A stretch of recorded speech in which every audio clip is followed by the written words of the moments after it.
कार्तिक मातम में चौथा अध्याय। चातुर्य मास के नियमों का वर्णन। नारद जी बोले, ऐसा कहकर भगवान विष्णु ने मछली का रूप धारण किया। विंध्याचल पर्वत पर तप करे महर्षि कश्यप की अंजलि के जल में जा पहुंचे। महर्षि कश्यप ने दया करके उसे अपने कमंडल में रख लिया। जब उसने बड़ा रूप धारण किया तो उन्होंने उसे कुएं में डाल दिया। जब कुएं में भी न समझ सकी तो उन्होंने उसे तालाब में फेंक दिया, और जब वह तालाब में भी ना आ सकी तो उन्होंने उसे समुद्र में डाल दिया। वह वहां पर भी बढ़ने लगी। फिर उस मछली रूपी नारायण ने उस शंखसुर को मार डाला। उसके पश्चात शंख को हाथ में लेकर बद्री वन में आ पहुंचे।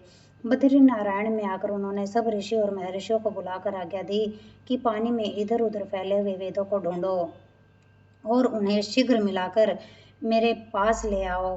तब तक मैं देवताओं के साथ श्री प्रयागराज में ठहरा हूँ। इसके बाद सब ऋषि महर्षियों ने इन सब बीज मंत्रों और वेद मंत्रों को ढूंढ निकाला। उन वेदों में से जो भाग जिस जिस ऋषि को मिला वह उसी का हो गया। उस भाग के उसी दिन से वे ही ऋषि कहलाए। सब वेदों को लेकर ऋषि महर्षि प्रयागराज में आए और उन्होंने वे सब भगवान विष्णु और ब्रह्मा जी को समर्पित कर दिए। ब्रह्मा जी वेदों को पाकर बड़े प्रसन्न हुए। उन्होंने देवताओं और ऋषियों के साथ अश्वमेघ यज्ञ किया। यज्ञ के अंत में देवता, गंधर्व, यक्ष, नाग भगवान विष्णु को दंडवत करके प्रार्थना करने लगे।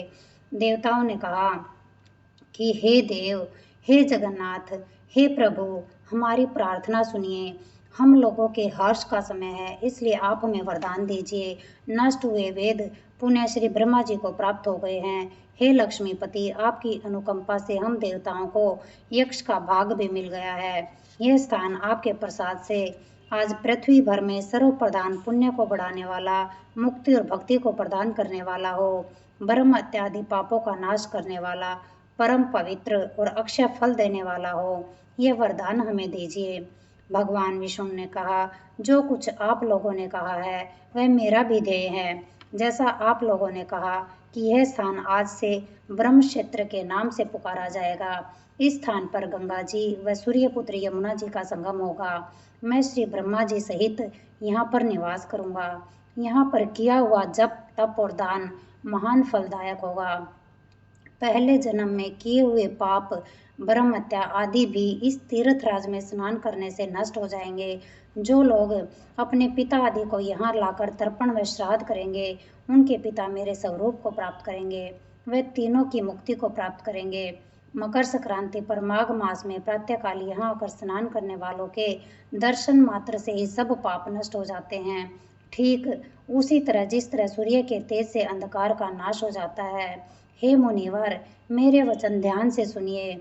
मैं सर्वत्र रहता हुआ भी हमेशा बद्री नारायण में निवास करता हूँ।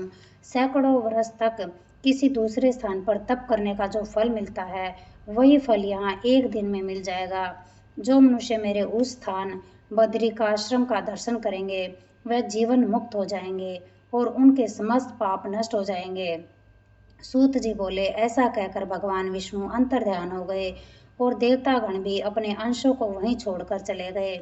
जो मनुष्य श्रद्धा पूर्वक इस कथा को सुनते हैं, वह श्री प्रयागराज और बद्रिकाश्रम जाने व स्नान करने के समान ही फल प्राप्त करते हैं।